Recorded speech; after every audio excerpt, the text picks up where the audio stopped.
was level 4 solo jazz jams. So what we started with was just listening to the phrases of music, a little Charleston 3 times, keeping it simple, and then we had to listen to the end of the phrase with a full break.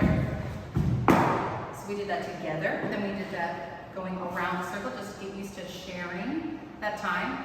Then what we worked on was making the Charleston a little more interesting. I said, try a little bigger, try a little smaller. And then I said, try something different on the full break.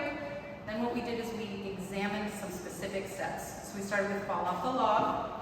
A couple pointers we talked about in class was lean forward, don't lean back on these kicks. That's important to us. And then we tried it right in place. We tried it moving a lot.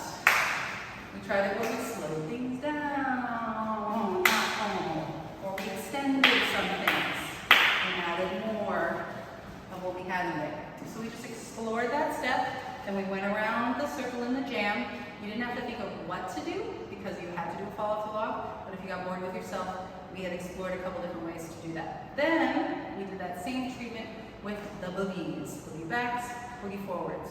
Remember with boogie backs, no notes, but with boogie forwards, sometimes we're really moving side to side and getting that halftime feel. You can be really smooth with this one. It's your hips going side to side and the boogies moving forward. That's where I want us to start from.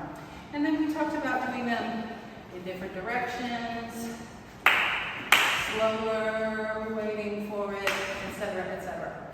So we're going to work on that with some other classic steps next week.